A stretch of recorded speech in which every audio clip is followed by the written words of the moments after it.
अब बेटा अगर क्वेश्चन नंबर 49 देख पा रहे हो तो लिखा हुआ है SRM लिमिटेड डेवलप करते हैं एक नया प्रोडक्ट जिसका नाम है केंट, और इसको मार्केट में लगभग लगभग लॉन्च करने वाले हैं। और अप्रॉक्सीमेटली सेल होगी 80,000 यूनिट की। प्राइस रखा जाएगा 300 रुपये। प्रोडक्ट की जो लाइफ साइकिल है वो 4 साल है। लाइफ साइकिल कॉस्टिंग में हम पूरे लाइफ की कॉस्टिंग एक साथ करते हैं। किसकी लाइफ? प्रोडक्ट की लाइफ। अभी अगला टॉपिक हम लोग पढ़ने जा रहे हैं एसेट लाइफ साइकिल। तो इसमें लाइफ लेंगे लेकिन एसेट वाइज। इसमें जो ले रहे हैं लाइफ प्रोडक्ट वाइज ले रहे हैं। तो एक साल के स्टेटमेंट नहीं बनाते हैं, पूरी लाइफ का बनाते हैं। ठीक है, कि जो प्रोडक्ट बनाया है वो कितने साल तक चलेगा, 10 साल तक, 15 साल तक, उस 15-20 साल की इकट्ठा एक साथ कॉस्टिंग करते हो। और अभी जब हम लोग करेंगे तो कोई एसेट खरीदनी होगी, वो एसेट बताएगा 5 साल चलेगी, इतना कमुआएगी, उसकी कॉस्टिंग करेंगे एसेट वाइज, एसेट की लाइफ वाइज।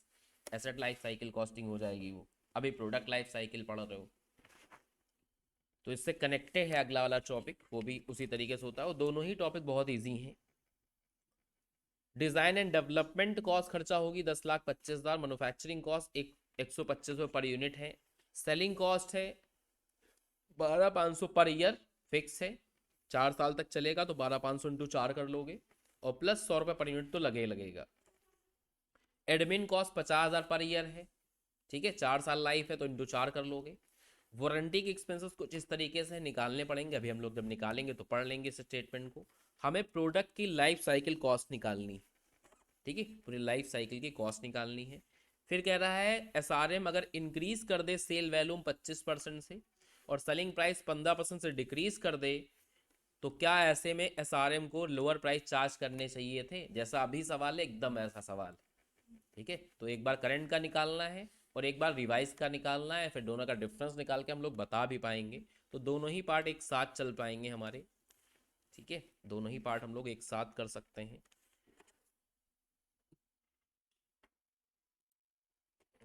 तो 49 का एक हो जाएगा हमारा ये फर्स्ट पार्ट, एक हो जाएगा हमारा सेकेंड पार्ट। अमाउंट में कैलकुलेशन थोड़ी लिखनी पड़ेंगे तो अमाउंट के कॉलम थोड़े बड़े बड़े ही बनाएं।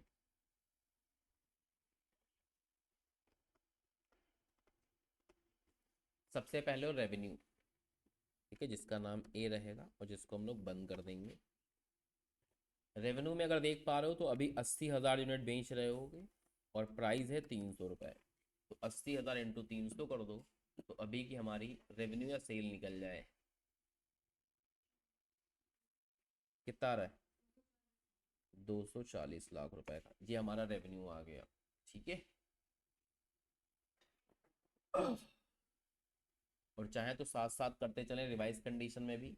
रिवाइज कंडीशन में क्या होगा, सेल वैल्यूम 25% से बढ़ जाएगा, तो 80,000 में 25% बढ़ा लो तो 1 लाख हो जाएगा। सेल वैल्यूम बढ़ाना है, सेलिंग प्राइस 15% से कम करना है, तो 300 में 15% कम कर लो, 255 हो जाएगा। तो रेवेन्यू आएगा 255 लाख का।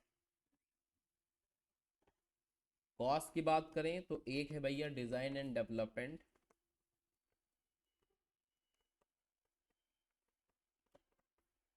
जो कि 10,25,000 की है।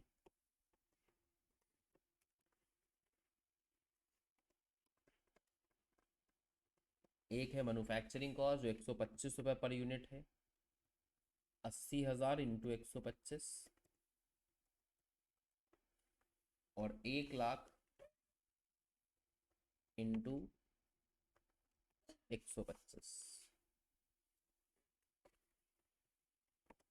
तो ये हो जाएगा 125 लाख, और ये हो जाएगा 100 लाख।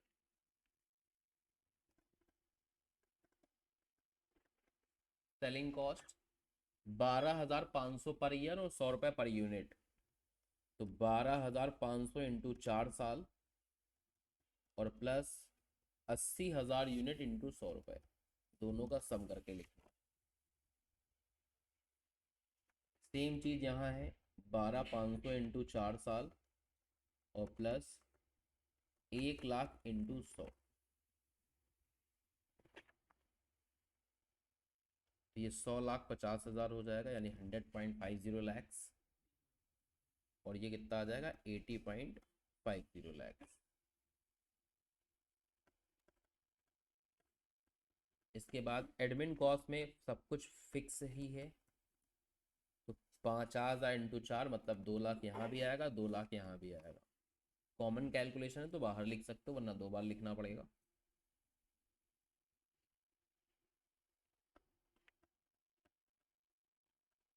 वारंटी एक्सपेंसेस आपको समझने पड़ेंगे ध्यान से थोड़ा।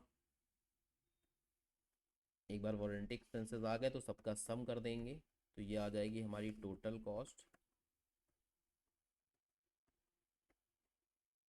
और अगर माइनस कर देंगे तो हमारा आ जाएगा यहाँ पे प्रॉफिट, या ऑपरेटिंग इनकम भी लिख सकते हो या प्रॉफिट लिख सकते हो, कोई फ़र्क नहीं पड़ता इतना।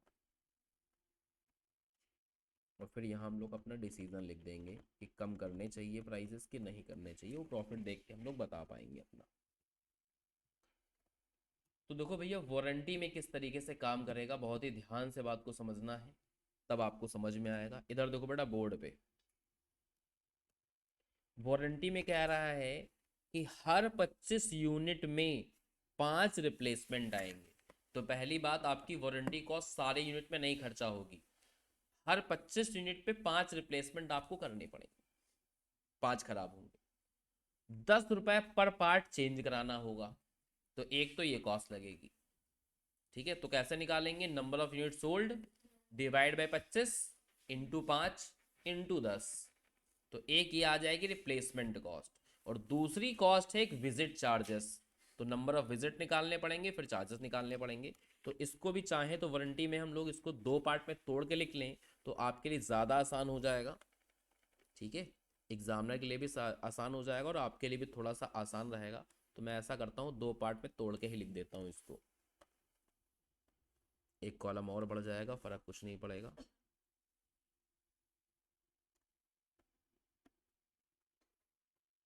तो इसके अंदर 2 कॉस्ट आ गई, एक तो आ गई रिप्लेसमेंट और एक आ गई विजिट करने की कॉस्ट, जो आने जाने में खर्चा होगा। रिप्लेसमेंट में अगर देख पा रहे हो तो 80,000 यूनिट बढ़ाए थे, हर 25 में 5 रिप्लेसमेंट होंगे और एक रिप्लेसमेंट में 10 रुपए की कॉस्ट आएगी।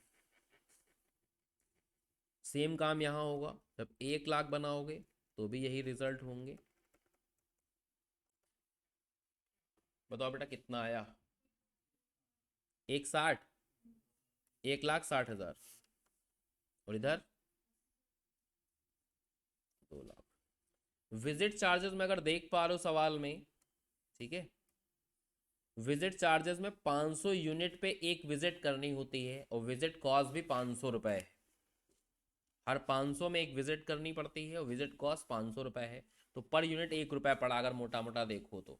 या फिर ओवरऑल आप कैलकुलेशन करके भी लिख सकते हो कि 80,000 यूनिट बेचे थे, हर 500 यूनिट में एक विजिट करनी पड़ती है। तो अगर 80,000 को 500 से डिवाइड कर दोगे तो नंबर ऑफ विजिट निकल जाएंगी, और फिर इंटू 500 कर दोगे तो विजिट कॉस्ट निकल जाएगी। सेम काम यहाँ है, 1 लाख डिवाइड बाई 500 इंटू 1 करोगे तो नंबर ऑफ विजिट निकलेगी। ठीक है, और हर विजिट में 500 रुपये की कॉस्ट खर्चा होती है। तो टेक्निकली यहाँ 80,000 आ गया, यहाँ 1 लाख आ गया। मोटा मोटा 1 रुपये पर यूनिट पड़ रहा है, 500 रुपये खर्चा होंगे 500 यूनिट में, तो सीधा तुम एक से भी गुणा कर सकते थे। चलो कॉस्ट का सम बताओ बेटा जरा कितना आया, 195.15।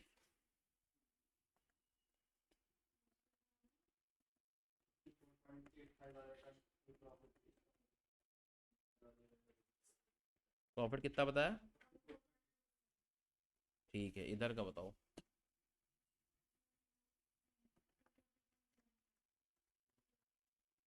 240.75 और माइनस करा दो, फिर से यही आया कि सेलिंग प्राइस जो है रिड्यूस नहीं करने चाहिए। तो SRM लिमिटेड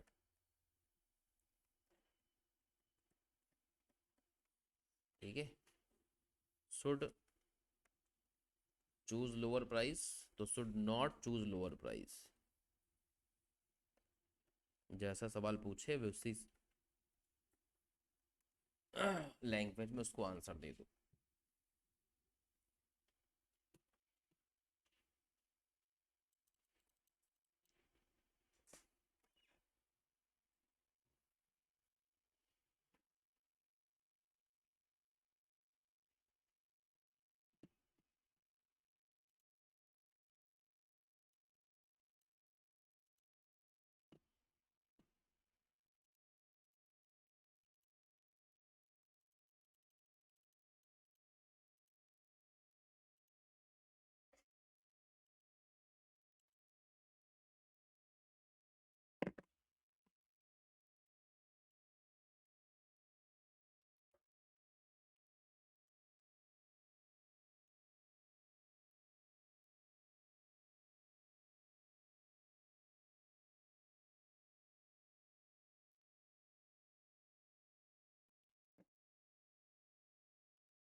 हाँ बेटा हो गया।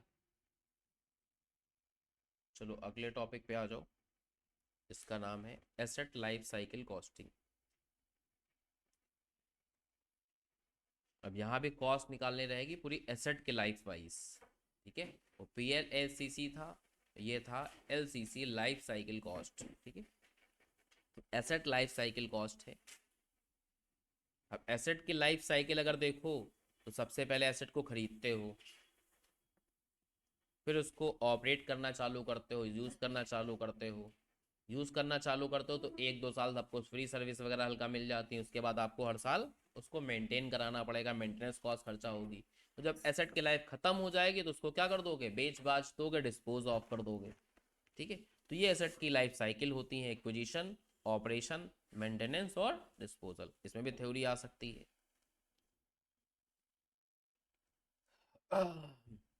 अब यहाँ जो लाइफ साइकिल कॉस्ट बताई है वो C plus PV of recurring plus PV of residual value. ठीक है। तो यहाँ पे एकदम एफएम स्टाइल से सवाल सॉल्व होता है। यहाँ पे अगर देखेंगे हम लोग क्वेश्चन में तो एकदम एफएम स्टाइल से सवाल सॉल्व होगा।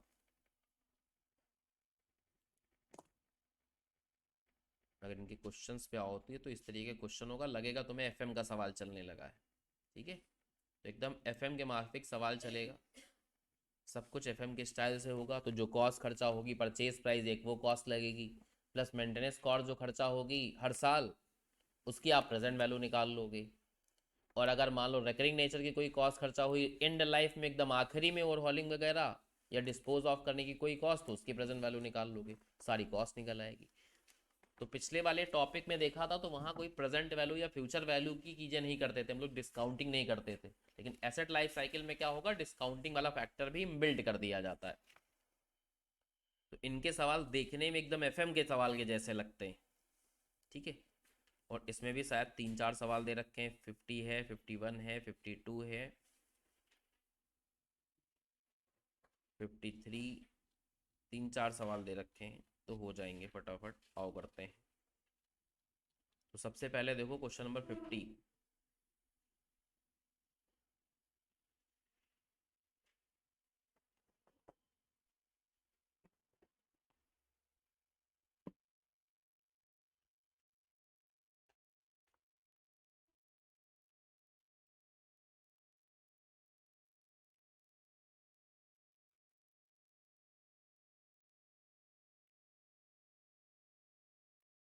तुम्हारी कौन सी स्कैनर तुम बताते नहीं मिली है?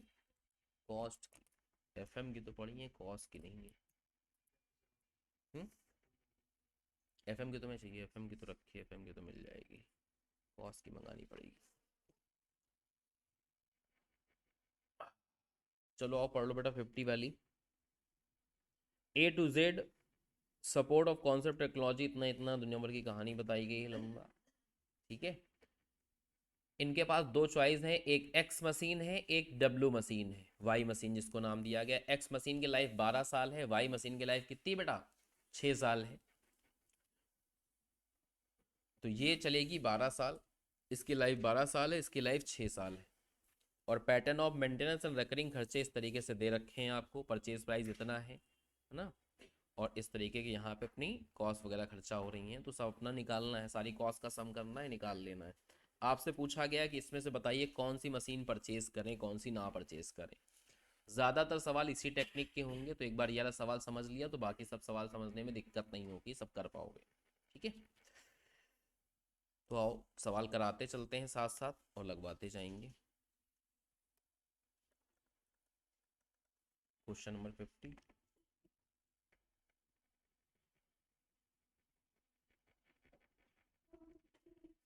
तो सबसे पहले आप इनिशियल कॉस्ट यानी कि परचेज कॉस्ट खर्चा हो गए। दो मशीन है, एक एक्स मशीन है जिसकी लाइफ 12 ईयर है, और एक वाई मशीन है जिसकी लाइफ है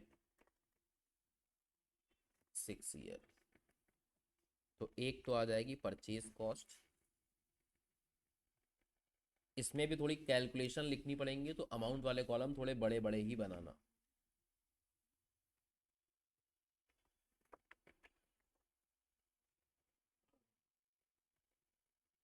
अमाउंट वाले कॉलम थोड़े बड़े बड़े ही बनाना।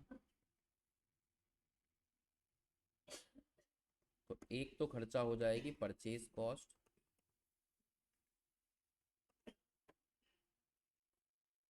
परचेज कॉस्ट क्योंकि जीरो पीरियड में खर्चा होती है तो उसकी कोई प्रेजेंट वैल्यू नहीं निकाली जाती है। ठीक है, जीरो पीरियड में खर्चा होगी तो उसमें कोई प्रेजेंट वैल्यू नहीं निकाली जाएगी, जितनी खर्चा हो रही उतना लिख लोगे। इसमें 19,000 खर्चा हो रही, इसमें 13,000 खर्चा हो रही।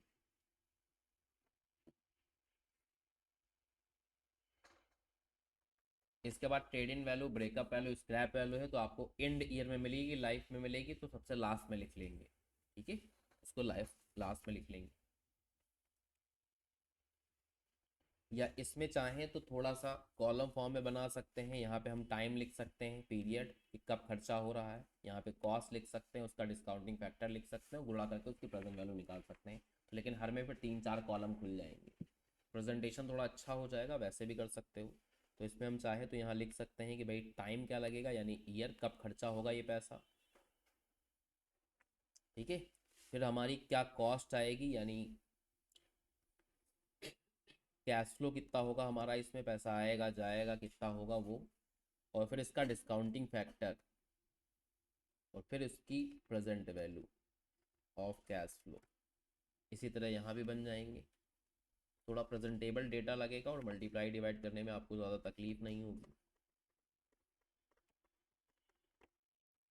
तो ये जीरो पीरियड में खर्चा होगा तो आपको समझ में आएगा ना पैसा कब खर्चा हो रहा है। खर्चा होगा 19,000 रुपये, जीरो पीरियड का डिस्काउंटिंग फैक्टर 1 होता है तो गुणा करके 19,000 ही आ गया। फिर स्क्रैप वैल्यू इंड लाइफ में मिलेगी तो सबसे लास्ट में माइनस कर लेंगे। दूसरा है एनुअल रिपेयरिंग कॉस्ट, ध्यान रहे एनुअल है, हर साल खर्चा होगी। तो ये खर्चा होगा 1 से 12 साल तक पूरा, और यहाँ लाइफ 6 साल है तो खर्चा होगा 1 से लेके लगातार 6 साल तक। यहाँ खर्चा होगा मात्र 2,000 रुपये और यहाँ मात्र खर्चा होगा 2600, लेकिन हर साल खर्चा होगा, मुझे पूरी लाइफ की निकालनी है। तो यहाँ 1 से लेके 12 साल तक का PVAF लिखना होगा। ठीक है, रेट 10% है तो 10% के हिसाब से निकाल लो। 10 साल 12 साल का PVAF कितना होगा, 6.81 बताया जा रहा है। और ऐसे ही 6 साल का भी निकाल लो, PVAF कितना होगा।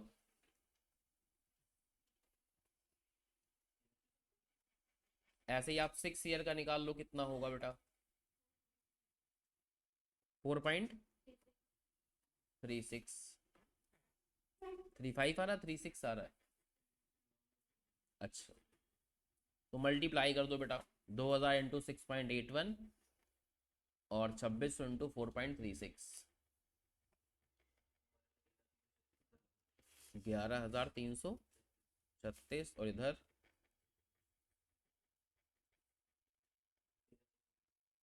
13,620।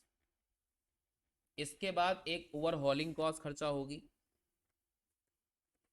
ओवरहॉलिंग कॉस्ट यहाँ 8वें साल में खर्चा हो रही, यहाँ चौथे साल में खर्चा हो रही। तो यहाँ 8वें साल का डिस्काउंटिंग फैक्टर लिखना होगा और यहाँ चौथे साल का डिस्काउंटिंग फैक्टर लिखना होगा। कॉस्ट खर्चा हो रही यहाँ पे 4,000 रुपये, यहाँ खर्चा हो रही 2,000 रुपये। 8वें साल का डिस्काउंटिंग फैक्टर 10% के रेट से 0.46, तो 2 ही डिजिट में लिखना है तो 0.47 लिख सकते हैं। किसी को 3 डिजिट में लिखना है तो 3 डिजिट में भी लिख सकता है। 0.683 तो 68 लिख देते हैं, जगह कम है तो 2 डिजिट में लिख दिया है। आप चाहो तो 3 डिजिट में भी लिख सकते हो, उसमें कोई इतनी प्रॉब्लम वाली बात नहीं है। 1360, इधर का 1360 और ये हो गया 1880। ये सारी कॉस्ट खर्चा हो रही हैं, आउटफ्लो हैं। ठीक है, तो यहाँ आप कैश फ्लो की जगह पे कैश आउटफ्लो भी लिख सकते हो, सब पैसा खर्चा ही हो रहा है ना।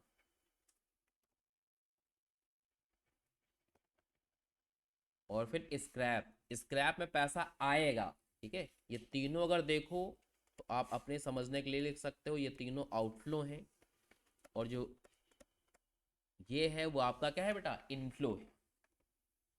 तो ये हमेशा आखिरी साल में मिलेगा। तो आखिरी साल का डिस्काउंटिंग फैक्टर यानी 12वें साल का और 6वें साल का, पॉइंट 12वें साल का और 6वें साल का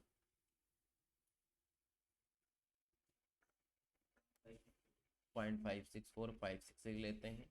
और स्क्रैप वैल्यू जो है वो 3,000 रुपये है, और यहाँ पे 3,000 रुपये यहाँ पे भी है।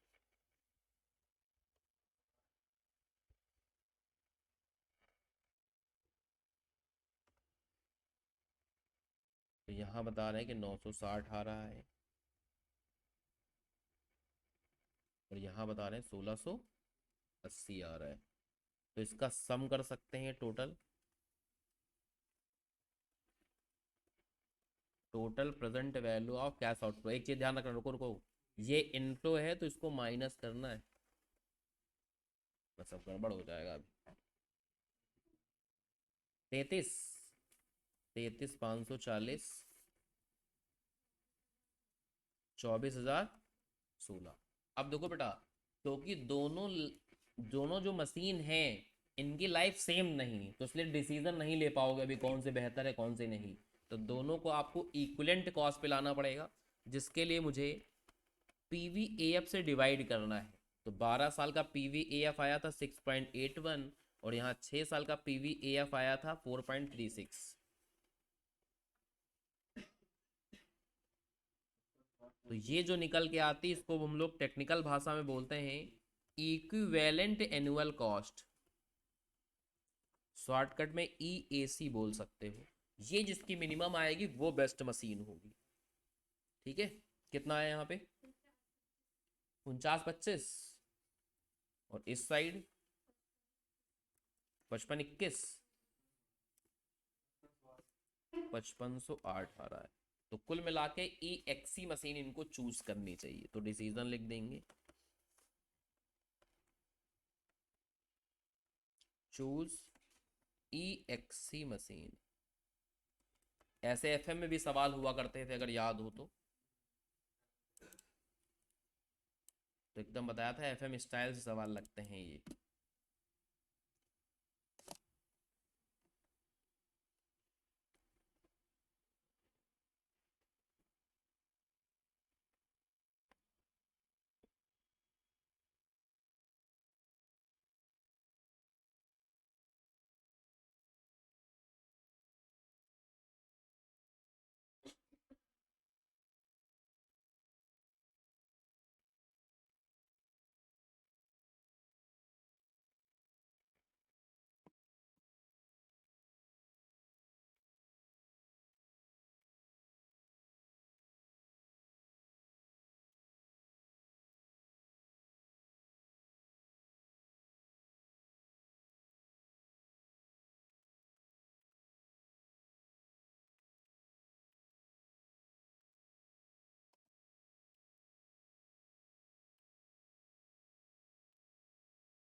अब नोट हो गया। अगला सवाल पढ़ो, 51।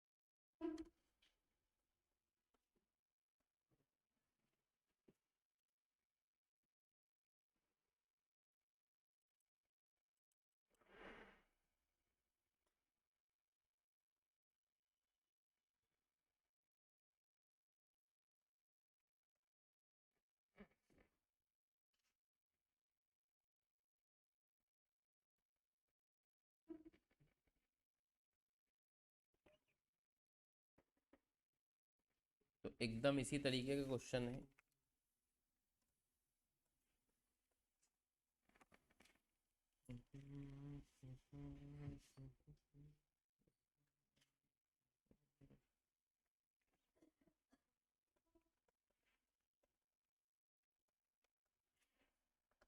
मशीन ए,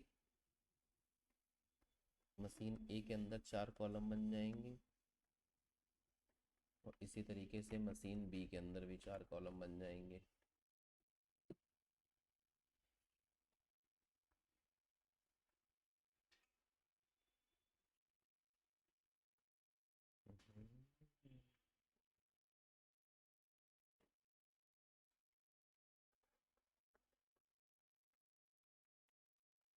ईयर का पैसा खर्चा हो रहा है, cash outflow, discounting factor, present value of cash outflow. Year, cash outflow, discounting factor, present value of cash out. एक तो परचेज प्राइस या परचेज कॉस्ट, ये मशीन पड़ रही 1.5 लाख रुपए की। परचेज जीरो पीरियड में पड़ना होता है तो जीरो पीरियड का डिस्काउंटिंग फैक्टर हमेशा 1 होता है। सेकंड मशीन जो है वो पड़ रही है 1 लाख रुपए की, जीरो पीरियड में ही। तो दूसरा रिपेयर कॉस्ट खर्चा हो रही है एनुअल, ठीक है, हर साल उसकी रनिंग कॉस्ट खर्चा हो रही है 40,000 रुपये। रिपेयरिंग कॉस्ट कह सकते हो, रनिंग कॉस्ट कह सकते हो, कोई फ़र्क नहीं पड़ता उससे। इसमें खर्चा होगा 40,000 हर साल। इसकी लाइफ 3 साल है तो 1 से लेके 3 साल। इसकी लाइफ 2 साल है तो 1 से लेके 2 साल। और इसमें खर्चा होता है रनिंग कॉस्ट 60,000 रुपये। अपॉर्चुनिटी कॉस्ट 10% लेना, तो 10% के रेट से 2 साल का और 3 साल का बताओ भाई कितना होगा सम। 3 साल का बता रहा हूँ तो 2.486 और 1.735, 736 कर लेते हैं, चलो इतना कह रहे हो तो।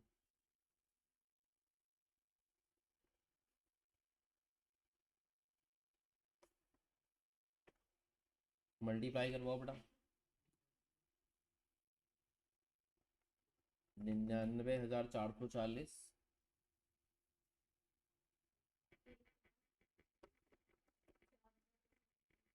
1,04,100,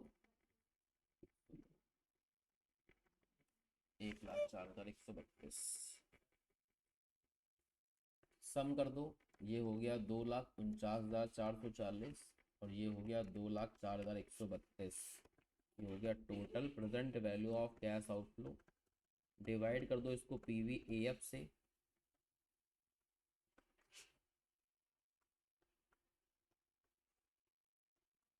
तो इक्विवेलेंट एनुअल कॉस्ट आ जाए। पीवी एफ है 2.468, 1.736। इसको डिवाइड करते हो 1,00,338 आ रहा है। इसको डिवाइड करके बताओ बेटा कितना आया।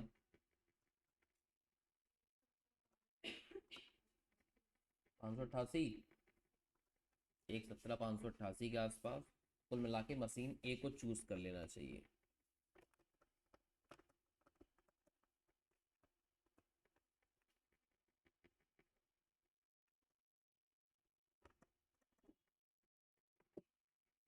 एकदम ऑलमोस्ट सिमिलर सवाल है, उसमें तो स्क्रैप वैल्यू वगैरह भी थी तो उसमें तो वो भी नहीं है, बहुत ही हल्का सवाल।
हाँ बेटा हो गया। क्वेश्चन में 52।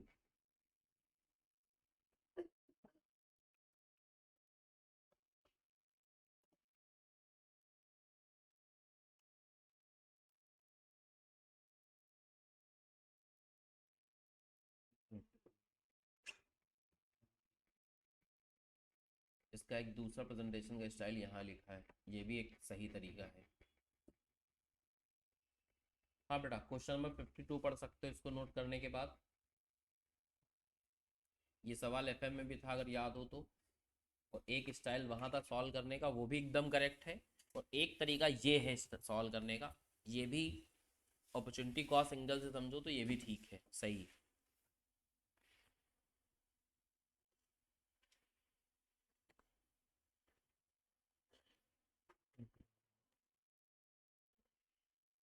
एक बार क्वेश्चन फटाफट पढ़ लो फिर करा देते हैं।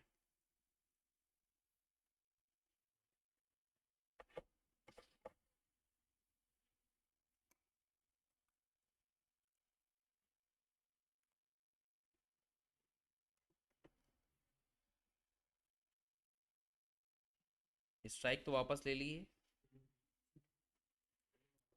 हाँ, कल ही रात में वापस हुई।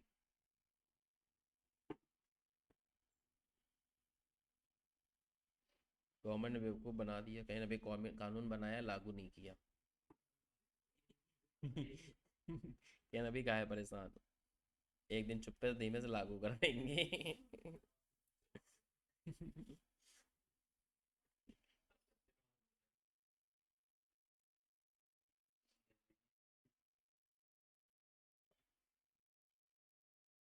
नहीं, ट्रक वगैरह वाले चलाते तो कभी कभी हो तो उल्टा सीधा है। खासकर शहरों के अंदर, हाईवे पे तो चलो ठीक ही चलते हैं, शहरों के अंदर जब चलते हैं तो उनको लगता है कि हाँ, हाँ इनको अभी ठोक चुके हैं इनको। कार का तो इन लोग को बताया था, इन लोग से पता करना, इन लोग को बताया था क्या है सिस्टम। शाम को 8 बजे के बाद, ठीक है, शहर के अंदर कार से बच के चलना होता है तुम्हें, क्योंकि कार में चल रही होती है, समझ रहे हो। दो लोग बैठे होंगे, एक बना रहे होंगे पैग, एक पी रहे होंगे, एक चला रहे होंगे, बस इनका अपना चलता रहता है हिसाब किताब। तो उन लोगों से बच के चलना होता है, उसमें बच के तुम नहीं चले तुम्हारी गलती। कभी भी लेन चेंज कर सकते हैं, कभी भी कहीं जा सकते हैं, बिना इंडिकेटर दिए कट सकते हैं, मुड़ सकते हैं।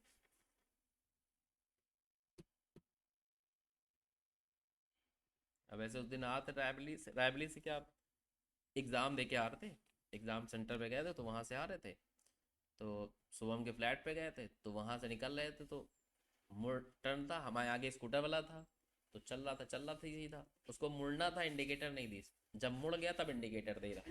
अब हमने कहा अब क्या मतलब बना, हमने ब्रेक मारी, एकदम चिपक के रुकी थी गाड़ी। हमने कहा वो पीछे नहीं आ रहा था कोई, तो ब्रेक मार दिया, पीछे कोई आ रहा होता तो पता का उड़ जाते तुम। अब क्या ही, या तो हम अपनी गाड़ी ठुकवा दें या तो तुम्हें ठोक दें, दो ही रास्ते बचे। अगर पीछे कोई चला आ रहा होता, मैं पीछे भी कार वाला, तो ठोकने के सिवाय कोई विकल्प बचा नहीं था उनके पास, तो भाई साहब जाते ठोक। वो 50-60 में, अगर 60-70 में गाड़ी चल रही तो समझ ही सकते हो स्कूटर का क्या ही हाल होगा, कहाँ गिरेंगे। इन आदमी समझता नहीं है। ये देखो समझ गए हैं। अरे कहीं मुड़ना उड़ना तो भैया थोड़ा पहले से इंडिकेटर तुरंत देने का क्या मतलब, इंडिकेट करना थोड़ा पहले से इंडिकेट कर दो भाई आगे मुड़ने वाले हो, तो आदमी उस हिसाब से सही से करो। और बेवकूफ है। थोड़ा सा है कि 100 मीटर 200 मीटर पहले से दे दो तो एक लगता है कि हाँ भाई जो मोड़ आएगा उसमें आदमी मुड़ जाएगा। तो खासकर जब राइट टर्न लेना है आपको, लेफ्ट है चलो घुस जाओ, तुम कोई दिक्कत नहीं, किनारे किनारे चल लो, कभी मुड़ जाओ। पर अगर तुम्हें राइट टर्न लेना है तब भी इंडिकेटर नहीं दे रहे हो, चल लो एकदम इधर कोने रोड के मैं इधर जाना है, सीधा बंधा दिए।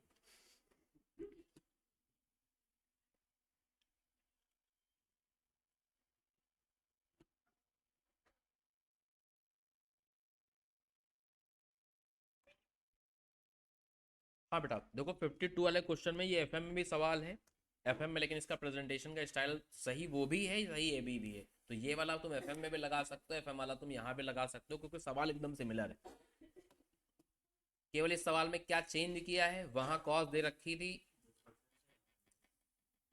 वहां दे रखी थी 1 लाख, यहाँ दे रखी 90,000। बाकी ऑलमोस्ट सब कुछ सेम है। तो एक स्टाइल यहाँ नया तरीका सिखाया गया, तो इसको भी समझ लो, इस तरीके से लगा सकते हो। क्या है नया तरीका, समझो। मशीन की कॉस्ट 90,000 खर्चा होगी, ठीक है, पुरानी मशीन। अगर इसको रिप्लेस कर देते हैं तो 90,000 रुपये खर्चा होंगे नई मशीन में, और 10,000 रुपये इसके मेंटेनेंस में खर्चा होंगे हर साल 8 साल तक, और सैलवेज वैल्यू 20,000 होगी। इसमें कोई समस्या नहीं, ये तो एक तरीका हो गया कि नई मशीन आप कभी भी लगा लो। तो equivalent annual cost of new machine निकाल लेते हैं हम लोग।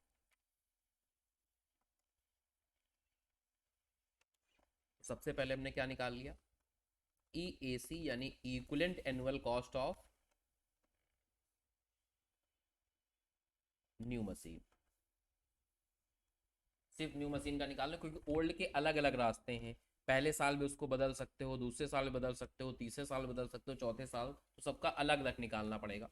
इसलिए इसको पहले हम लोग न्यू मशीन का अलग निकाल ले रहे हैं, फिर ओल्ड का अलग निकालेंगे।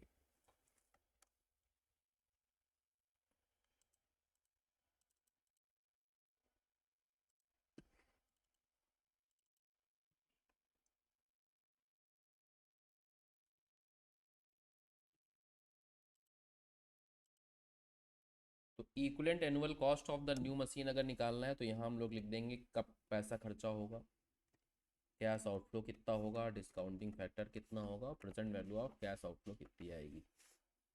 तो सबसे पहले परचेज कॉस्ट या परचेज प्राइस लिख सकते हैं। परचेज प्राइस जो खर्चा हो रहा हो, कितना खर्चा हो रहा है, 0 पीरियड में 90,000। 0 पीरियड का डिस्काउंटिंग फैक्टर भी 1 होता है, तो 90,000 हो गया। फिर रिपेयरिंग कॉस्ट खर्चा होगी, मेंटेनेंस कॉस्ट खर्चा होगी एनुअली हर साल। लाइफ दे रखी नई मशीन की 8 साल, तो 1 से लेके 8 साल तक हर साल 10,000 खर्चा होंगे। 8 साल का PVEF निकालो 15% रेट से, वो भी दे रखा है, मत निकालो। तो 4.4873 दे रखा है, मल्टीप्लाई कर सकते हो 4487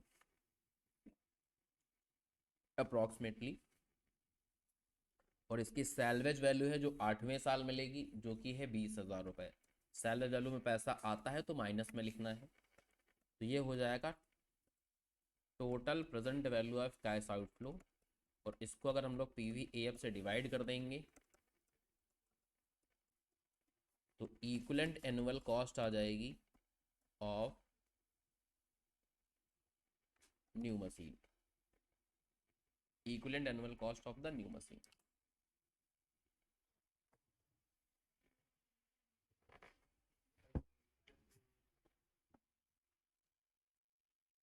इसका 0.3269 दे रखा था, 6538। चलो प्लस माइनस कर दो, 128 335 डिवाइड करने के बाद अप्रॉक्सीमेटली 28,600, 4.44873 होगा। ओके, तो ये जोड़ने में इतना आ रहा है कि पहले इतना आ रहा था, क्या है, ठीक है। तो 28,600 अप्रॉक्सीमेटली इसकी कॉस्ट ऑफ न्यू मशीन की EAC आ रही है।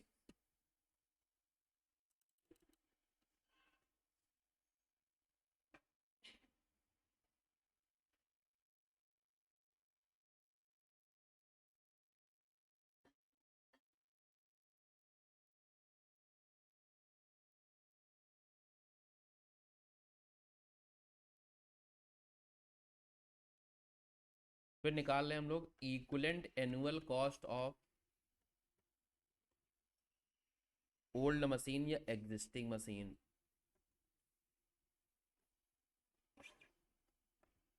क्योंकि देखो बेटा, सवाल अगर पूछा गया तो पूछा गया है क्या कंपनी को नई मशीन रिप्लेस करनी चाहिए कि नहीं करनी चाहिए।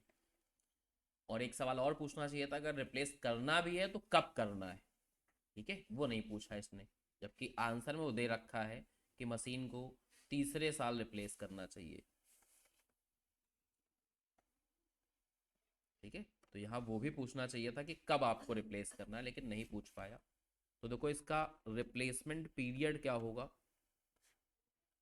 रिप्लेसमेंट पीरियड जो आपको ईयर्स में लिखना है, कब रिप्लेस करना है, पहले साल रिप्लेस करें, दूसरे साल करें, तीसरे साल चलें, चौथे साल करें, ऐसे। फिर यहाँ पे लिखना है present value of opening salvage value, फिर यहाँ लिखना है present value of maintenance cost, और फिर यहाँ लिखना है present value of closing salvage value.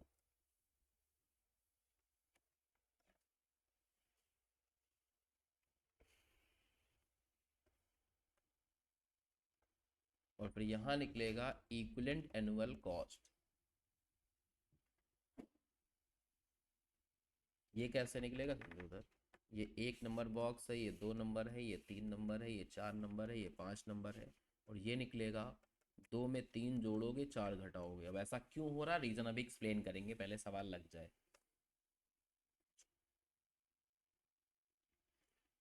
तो स्टेप बाय स्टेप समझो, फिर आराम से नोट करना है। मेंटेनेंस कॉस्ट सवाल में दे रखी है आपको, ठीक है। यहाँ पे अगर देख पा रहे हो तो मेंटेनेंस कॉस्ट सवाल में दे रखी है, बस इनकी प्रेजेंट वैल्यू निकाल के लिखना है आपको। तो 10,000 को पहले साल के पीवीएफ से गुणा कर दो, 20,000 को दूसरे साल से, 30,000 को तीसरे साल से, 40,000 को चौथे साल से, प्रेजेंट वैल्यू निकाल के लिखनी है। तो यहाँ जो मेंटेनेंस कॉस्ट है वो 10,000, 20,000, 30,000 और 40,000 है। लेकिन ये पहले साल खर्चा होगी, ये दूसरे साल, ये तीसरे साल, ये चौथे साल, ठीक है। तो इनकी मुझे क्या निकालनी पड़ेगी, प्रेजेंट वैल्यू। तो पहले साल के डिस्काउंटिंग फैक्टर का 15% ग्रेड से निकालो, जो कितना हुआ 0.870, दूसरे साल का 756, 658 हो जाएगा, 572 हो जाएगा, मल्टीप्लाई कर दो।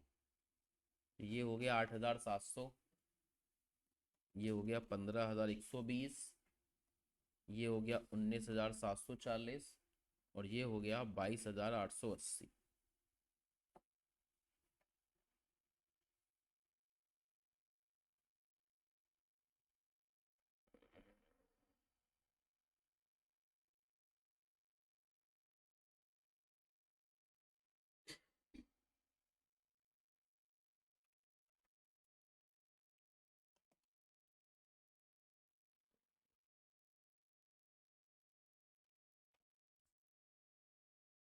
अब present value of opening salvage value कैसे निकालोगे, समझो। इस साल के ओपनिंग में जो सैलवेज वैल्यू है उसकी क्या प्रेजेंट वैल्यू हुई। तो फर्स्ट ईयर के ओपनिंग का मतलब हो गया अभी की सैलवेज वैल्यू क्या है। तो 40,000 के प्रेजेंट वैल्यू निकाल के यहाँ लिखोगे। अब ओपनिंग डेट को लिखना है, इस साल का ओपनिंग क्या हो गया 0 पीरियड, इस साल का क्लोजिंग क्या हो गया 1 पीरियड, इस साल का ओपनिंग क्या हो गया 1 पीरियड, इस साल का क्लोजिंग हो गया सेकेंड ईयर। तो आपको दिमाग लगा के लिखना पड़ेगा। तो यहाँ आप लिखोगे 40,000 इंटू 1, क्योंकि 0 पीरियड का डिस्काउंटिंग फैक्टर कितना होता है 1, और इस साल के क्लोजिंग में वैल्यू 25,000 आ जाएगी। लेकिन 25,000 का एक साल बाद का डिस्काउंटिंग फैक्टर लिखना है, मतलब 0.870 से मल्टीप्लाई करके लिखना है आपको।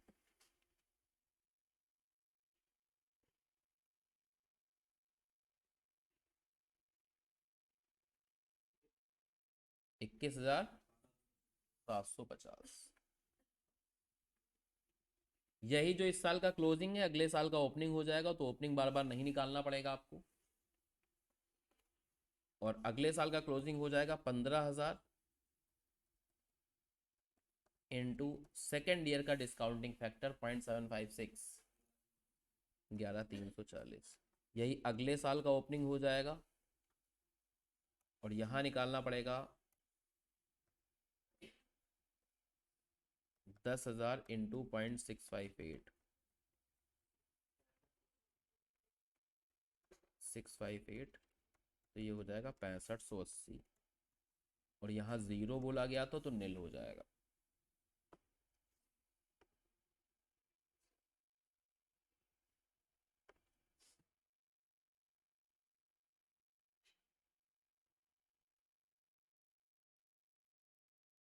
अब 2 में 3 जोड़ना है और 4 घटाना है।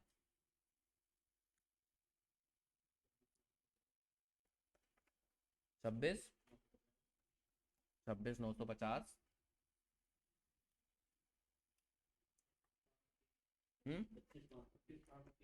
25,530, 24,500, 29,460। अब 2 चीजें हम एक्सप्लेन कर दे, उसके बाद आराम से नोट कर लेना, ठीक है। पहली चीज याद रखो यार कि हमने 2 में 3 जोड़ा क्यों और 4 क्यों घटाया, इसका क्या रीजन समझो। देखो, अगर हम पुरानी मशीन को 1 साल चलाते हैं, ठीक है, तो अभी 40,000 की नहीं बेच पाओगे, तो ये अपॉर्चुनिटी कॉस्ट हो गई कि चला रहे तो 40,000 नहीं आ पा रहा है, वरना 40,000 बेचना देते 40,000 आ जाता। लेकिन चला रहे हो तो 40,000 नहीं आ पाना ये भी एक कॉस्ट है। पैसा ना आना भी पैसे का जाना होता है, तो ये अपनी एक कॉस्ट बनी, तो 40,000 को कॉस्ट मान लिया। फिर मेंटेन करोगे तो और पैसा खर्चा होगे, तो इस कॉस्ट में कॉस्ट को जोड़ लिया। और चलाने के बाद भी तो बेच पाओगे, 1 साल बाद बेच देना। 1 साल बाद बेचोगे तो इतना पैसा फिर भी आपको मिल जाएगा। तो ये हो गया कि इस मशीन को अगर हम 1 साल और चला लें, 1 साल अगर यूज कर लें, तो ये हो गई कॉस्ट ऑफ यूज, उस मशीन को यूज करने की कॉस्ट। तो यानी पुरानी मशीन को अगर हम पहले साल यूज करें, तो जो कॉस्ट टेक्निकली खर्चा हो रही प्रेजेंट वैल्यू के फॉर्म में, वो 26,950 खर्चा हो रही। पुरानी मशीन को अगर सेकेंड ईयर और यूज करें, तो सेकेंड ईयर में खर्चा होगा 25,530। थर्ड ईयर में यूज करें तो ये पैसा खर्चा होगा, और फोर्थ यूज पे कॉस्ट हमारी न्यू वाले से बढ़ने लगी। तो यानी पुरानी मशीन को 3 साल तक और रगड़ो और चलाओ, कम पैसा खर्चा हो रहा नए के कंपेरिजन में। और जब पुरानी मशीन पे जब कॉस्ट नए वाले से ज्यादा लगने लगे, तो फिर नई मशीन लगा लेना। ठीक है, तो एक तरीका ये होता है ऐसे सवाल को लगाने का, जहां पे इंक्रीमेंटल अप्रोच देखी गई। समझ में आया कि क्यों जोड़ा गया क्यों घटाया गया है। तो यानी यहां पे हम लोग डिसीजन लिख देंगे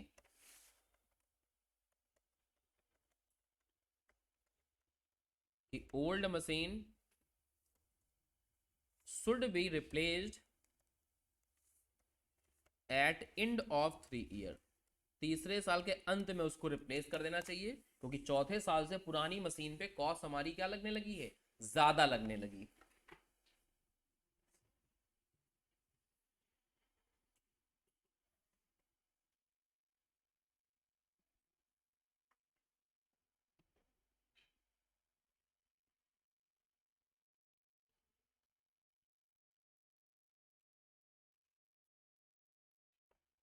आप बेटा नोट कर डालो, कोई दिक्कत लगे तो पूछो, अदरवाइज अगले सवाल में चलते हैं, क्वेश्चन नंबर 53 पे।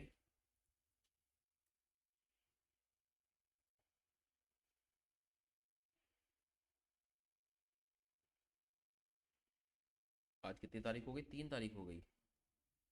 बताओ, 3 दिन नए साल में भी चले गए। कल पेपर में निकला था कि लखनऊ वाले जो हैं 30 करोड़ की दारू पी गए हैं 2 दिन में, 31 तारीख और 1 तारीख में। उस पैसे में इनका कोई कॉन्ट्रीब्यूशन नहीं, लेकिन उसके शिकार बन गए हैं ये।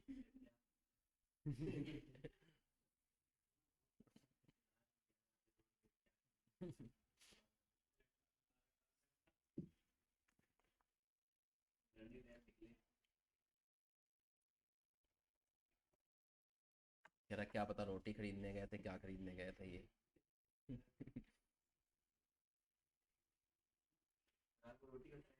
हाँ, अच्छा।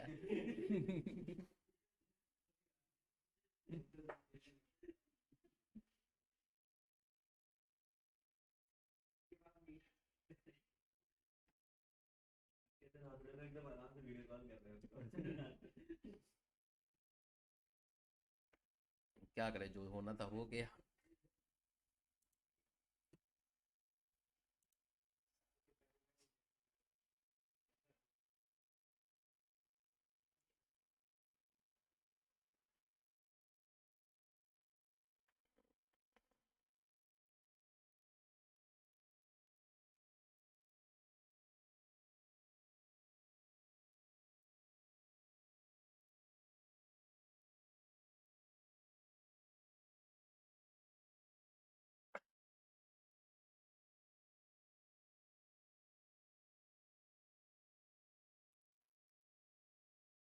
अपना हो गया नोट।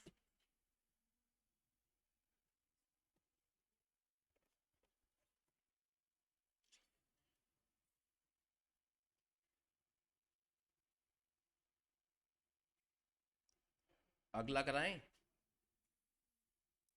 अगला वाला बहुत ही आसान सवाल है,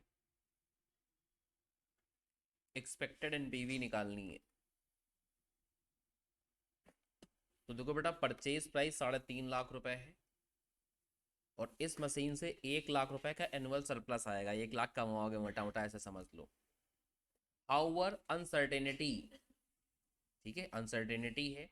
as life of machine, machine ज़्यादा चल सकती है, कम चल सकती है, कुछ भी हो सकता है, मशीन की लाइफ सर्टेन नहीं है।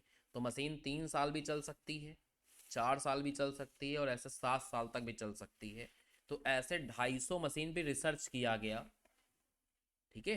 तो पता चला कि 20 मशीनें जो हैं वो 3 साल में दम तोड़ दें, 50 मशीन 4 साल में, 100 मशीन 5 साल में, ऐसे करके 250 मशीन का आपको एक जो रिसर्च करी गई है वो सर्वे किया गया, उसका डेटा पता हो गया। तो इससे आप मशीन की एक्सपेक्टेड लाइफ निकाल सकते हो, ठीक है। इससे आप प्रॉबिलिटी निकाल लो, और उस प्रॉबिलिटी को लाइफ से मल्टीप्लाई करके सम कर लो, ठीक है। जैसे हम लोग ओएम वगैरह में कराते थे इंटरमीडिएट में, तो सेम चीज़ यहाँ करनी पड़ेगी।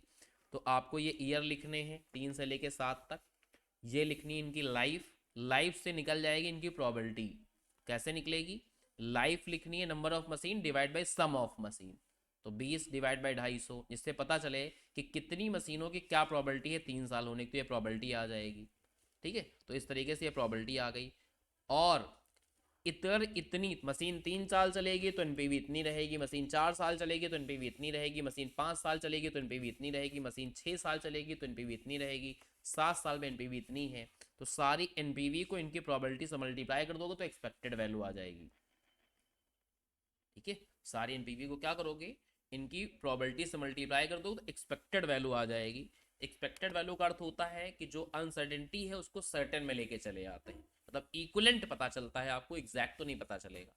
तो अंदाजे से लाइफ अगर देखो तो ये हमारी उसकी लाइफ होने की प्रोबेबिलिटी है, और इन प्रोबेबिलिटी को जिस फिगर से आप मल्टीप्लाई कर देते हो, प्रोबेबिलिटी अगर एनपीवी से गुणा करोगे तो एक्सपेक्टेड वैल्यू आएंगे एनपीवी की, प्रोबेबिलिटी को अगर कॉस्ट से गुणा करोगे तो एक्सपेक्टेड वैल्यू कॉस्ट की आएगी, प्रोबेबिलिटी को अगर सेल से मल्टीप्लाई करोगे तो एक्सपेक्टेड वैल्यू सेल की आ जाएगी। तो ये एक्सपेक्टेड वैल्यू किसकी आएगी? एनपीवी की आएगी। जो पॉजिटिव आई है इसलिए मशीन को लगा देना चाहिए, निगेटिव आया तो मशीन को ना लगाना चाहिए।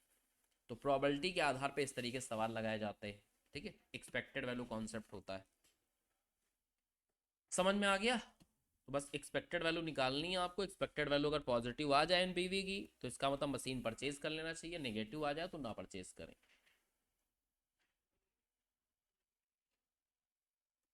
डिसीजन मेकिंग यूजिंग प्रोबेबिलिटी, यही तो सवाल था अभी, प्रोबेबिलिटी और डिसीजन मेकिंग में यूज करे हो। टॉपिक यहाँ लिख रहे हैं सारी सवाल, अजीब ही आदमी।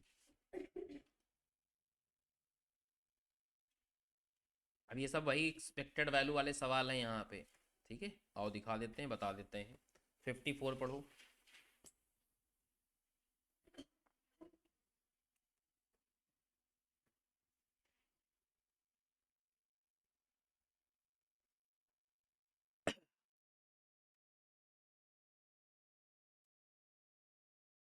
Product A B C, 3 product में आपको चॉइस करनी है कि कौन सा बेहतर है, और तीनों ही प्रोडक्ट को आप 3 मार्केट में सोल्ड करते हो, ठीक है। मार्केट एक्स में सोल्ड करते हो, मार्केट वाई में सोल्ड करते हो, मार्केट जेड में सोल्ड करते हो, और इनके एस्टिमेटेड प्रॉफिट दे रखे हैं। तो अंदर जो ले रखे हैं वो प्रॉफिट दे रखे हैं। प्रोबेबिलिटी एक्स की 0.60 है तो इसकी प्रोबेबिलिटी 0.60 हो जाएगी, इसकी प्रोबेबिलिटी 0.20 हो जाएगी, और इसकी प्रोबेबिलिटी भी कितनी हो जाएगी? 0.20। तो ए का एक्सपेक्टेड प्रॉफिट कैसे निकालोगे? इसको इस प्रोबेबिलिटी से मल्टीप्लाई कर लो, इस प्रॉफिट को इससे मल्टीप्लाई कर लो, इस प्रॉफिट को इससे मल्टीप्लाई कर दो, तो एक्सपेक्टेड प्रॉफिट आ जाएगा प्रोडक्ट ए का। जितने वेरियस प्रॉफिट दे रखे हैं उनको प्रोबेबिलिटी से गुणा करके सम कर लो। ऐसे प्रोडक्ट बी का कैसे निकालोगे? 300 इंटू दैट, 280 इंटू 0.20, 220 इंटू 0.20, और ऐसे इसका निकाल लो। जिसमें ज़्यादा आंसर आ जाए वही बेस्ट है। तो वैसे तो आंसर 3 लाइन का है, प्रेजेंटेशन करने के चक्कर में पड़ोगे तो 2 पन्ने भी हो सकता है, उसमें कोई इतनी दिक्कत नहीं है। तो एक एक लाइन में आंसर निकाल सकते हो। तो लिखना चाहो तो साथ ही साथ लिख लो, काम खत्म हो जाए। 54 53 लगा लेना बाद में, कोई दिक्कत नहीं है। तो expected profit of product A, expected profit of B, expected profit of C. तो जो प्रॉफिट गिवन है इनको बस प्रोबेबिलिटी से आपको करना है मल्टीप्लाई, और कुछ नहीं करना।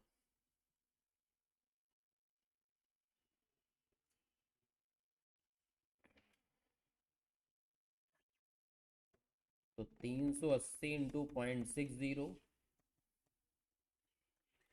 100 इंटू 0.20 और 30 इंटू 0.20। इसी तरह 300 इंटू 0.60, 280 इंटू 0.20 और 220 इंटू 0.20। 220 इंटू 0.60, 400 इंटू 0.2 और 320 इंटू 0.2। और एक लाइन का आ जाएगा डिसीजन। चूज करें हम किस प्रोडक्ट।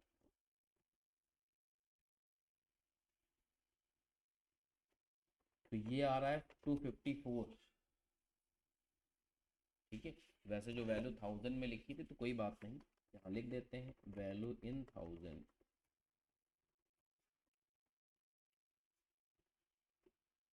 इस तरह सेकंड वाले की 280 निकल रही है, थर्ड वाले की 276 निकल रही है। तो कुल मिला के प्रोडक्ट बी को चूज कर लेना चाहिए। ठीक है, 2 नंबर का सवाल है, एकदम जिंदी चोर, छोटा सा हल्का सा।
अब बेटा 55 कराया जाए। 55 भी बहुत इजी सवाल है। डेटा गिवन है, सेल डिमांड ऐसी ऐसी हो सकती हैं, इनकी ये प्रोबेबिलिटी है। तो फिर सेल डिमांड को अगर इनसे मल्टीप्लाई कर देंगे तो एक सेल डिमांड आ जाएगी, यानी expected value of sale demand. तो expected value of sale demand निकालनी, निकल जाएगी। एक्सपेक्टेड वेरिएबल कॉस्ट निकालनी, वो भी निकल जाएगी। ऐसे में क्या कॉन्ट्रीब्यूशन आएगा पूरे साल भर का, और प्रॉफिट होगा कि नुकसान होगा बजटेड पीरियड में, ये बताना है। तो और फटाफट निकाल लेते हैं, बहुत ईजी सवाल है यहाँ पे। तो सबसे पहले एक्सपेक्टेड सेल निकालनी है। तो इसके लिए आप क्या कर लो, एक्सपेक्टेड सेल डिमांड निकाल लो क्वांटिटी के फॉर्म में जो निकलेगी। तो 3200 यूनिट भी बिक सकते हैं, इनका 50% चांसेस हैं। 4000 भी बिक सकते हैं, इसकी 0.30 चांसेस हैं। और 5000 बिक सकते हैं, इसकी 0.20 प्रोबेबिलिटी। तो एक्सपेक्टेड सेल डिमांडेड आ जाएगी यहाँ पे हमारे पास। और इसको अगर हम सेलिंग प्राइस से गुणा कर लें तो हमारी एक्सपेक्टेड सेल आ जाएगी।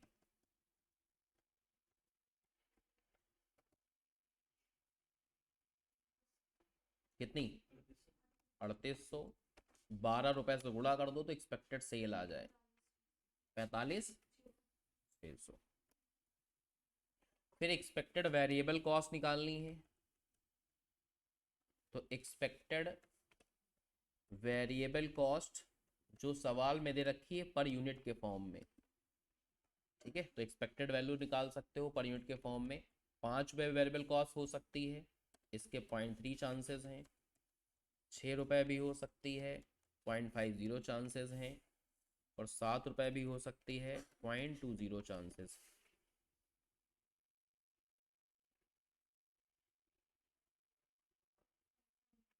5.90 पर यूनिट इनटू अगर कर दें हम लोग नंबर ऑफ सेल्स यूनिट से जो ऊपर निकाल चुके हैं 3800, तो ये हमारी टोटल वेरिएबल कॉस्ट आ जाएगी 22,420 रुपये। माइनस कर दें तो हमारा कंट्रीब्यूशन फॉर द पीरियड आ जाएगा 45,600 माइनस 22,420, कितना 23,180। और इस कंट्रीब्यूशन में से fix cost for the period minus कर दें जो कि 20,000 है, तो 3180 आ जाएगा profit for the budgeted period. ठीक है, तो बी और सी दोनों इसी में हो गए। तो बहुत ही इजी सवाल ये भी था जिसमें आपको ये सब निकालना था। 56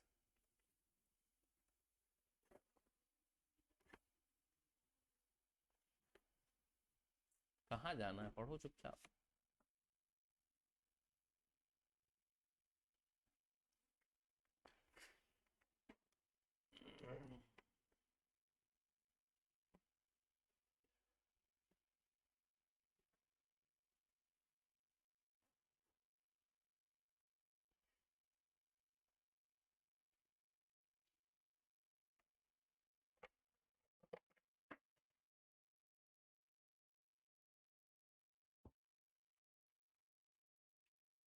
आज तुम्हारी छुट्टी है क्या बेटा? जाना है। हम्म, मैंने कहा हाफ डे ले लिया आज तुमने।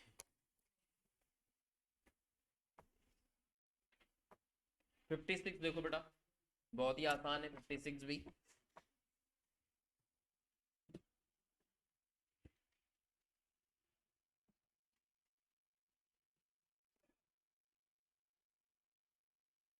फिफ्टी सिक्स वाला देख रहे हो तो सेल वैल्यूम के यूनिट दे रखे हैं, इसकी प्रोबेबिलिटी दे रखी है, तो मल्टीप्लाई करके सम कर लेंगे तो एक्सपेक्टेड सेल यूनिट आ जाएंगे हमारे। सेलिंग प्राइस 6 रुपये दे रखा है, मार्जिनल कॉस्ट वेरिएबल कॉस्ट दे रखी है 3 रुपये 50 पैसे, फिक्स कॉस्ट 34,000। पूछा गया है कंपनी ब्रेक इवन पॉइंट पे कब होगी। ठीक है, तो उसके लिए तो सीधा आंसर आ जाएगा। और कंपनी कितना प्रॉफिट, एटलीस्ट 10,000 रुपये प्रॉफिट कमाना है तो सेल कितनी होगी। Company will make a profit of 10,000। इन दोनों की प्रोबेबिलिटी निकालनी है हमको। तो प्रोबेबिलिटी निकालने के लिए ऊपर वाले डेटा का इस्तेमाल करना पड़ेगा, बाकी कुछ ऊपर वाले डेटा में ऐसा कुछ करना नहीं है। ठीक है, तो प्रोबेबिलिटी का निकालने के लिए हमें ऊपर वाले डेटा का इस्तेमाल करना पड़ेगा। सबसे पहले आप ब्रेक इवन पॉइंट निकाल लो। ब्रेक इवन पॉइंट का फॉर्मूला होता है भाई total fix cost divide by contribution per unit. Fix cost सवाल में दे रखी 34,000, कंट्रीब्यूशन निकाल सकते हो 6 रुपए में से 3.5 रुपए घटा दो, कितना आया 13,600 यूनिट। अब देखो कैसे दिमाग लगाएंगे, यहाँ बहुत ही ध्यान से बात को समझना, बाकी इसका कोई यूज नहीं। 13,600 आ गया। अब देखो 13,600 यूनिट बेचने के लिए आपको कितना, 10,000 बिकेंगे तो ये भी आपके फेवर में जा रहा है कि मतलब इतना भी बिकता है तब भी आप ब्रेक इवन हो जाओगे, मतलब इसमें ब्रेक इवन नहीं होगे, इसमें ब्रेक इवन नहीं होगे, कम से कम 13,600 बेचने पड़ेंगे। तो ये ब्रेक इवन के फेवर में जाएगा, ये ब्रेक इवन के फेवर में जाएगा और ये ब्रेक इवन के फेवर में जाएगा। बात समझ पा रहे हो, मतलब 13,600 से ज्यादा बेचोगे ना तभी तो अपना ब्रेक इवन में रहेगा, क्योंकि ये दोनों आपके अनफेवरेबल हो गए। 13,600 से अगर कम बेचोगे तो आपका ब्रेक इवन पॉइंट नहीं हो जाएगा, ये फेवर में जाएंगे, तो इनकी प्रोबेबिलिटी का सम कर लेना है 0.25, 0.30, 0.20। तो यानी 75% चांसेस हैं कि आप ब्रेक इवन पॉइंट पे पहुंच जाओगे। समझ में आ रहा है, तो इसका देखने वाला हिसाब किताब वहां रहेगा। तो यानी इसकी क्या प्रोबेबिलिटी निकली, प्रोबेबिलिटी ऑफ ब्रेक इवन कितनी हो जाएगी, इन तीनों का सम कर लेना है 0.25, 0.30, 0.20, यानी 0.75। और अगर परसेंटेज में लिखना चाहो तो 75% लिख सकते हो।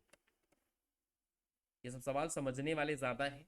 सेकेंड पार्ट में बोला है कि अगर 10,000 रुपए कमाने हो कम से कम तो हमें उसकी क्या प्रोबेबिलिटी है, तो फिर आपको पहले निकालना पड़ेगा cell for Dzire profit.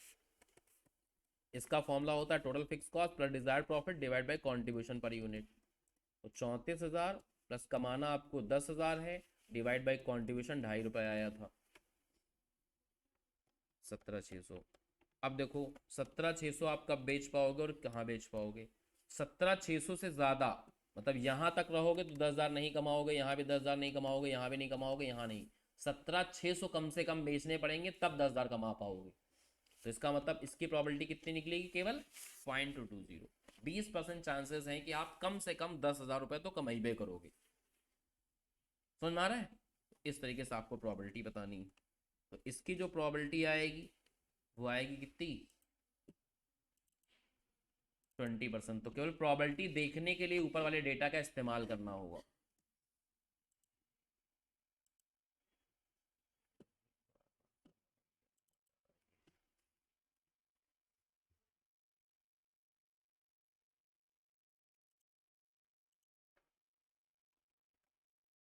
Probability of,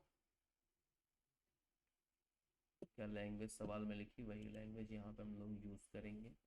probability of that company make at least ₹10,000 profit is equal to हो जाएगा 0.2, या फिर लिख सकते हैं 20%। तो डेटा देखने के लिए वो टेबल का इस्तेमाल करना पड़ेगा।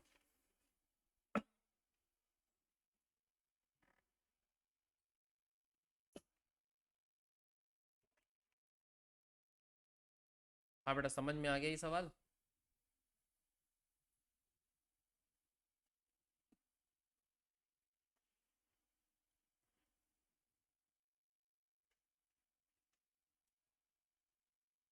चलो ठीक है, यहाँ तक करो, 2 सवाल बचे हैं तो कल सुबह कराएंगे। जब तक सब लोग आएंगे तब तक ये सवाल खत्म हो चुके होंगे। 10-5 मिनट लेट हो जाता है ना लोगों का। जब तक वो सब लोग आ जाएंगे तब तक ये सवाल हो जाएंगे धीमे धीमे करके, फिर नया चैप्टर स्टार्ट कर देंगे।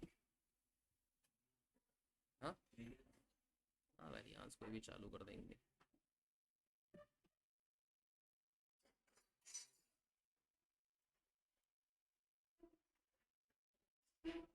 ये चैप्टर एंड होने के साथ समझ लो कि कॉस्टिंग का 25% सिलेबस कंप्लीट हो गया है। तो ये चैप्टर ही था 25 नंबर का, 25% इसका पोर्शन था ना। तो डिसीजन मेकिंग टेक्निक, जिसके अंदर बहुत सारे सवाल थे 58 क्वेश्चन के आसपास, जो कल सुबह सुबह 2 सवाल बचे हैं, खत्म हो जाएंगे।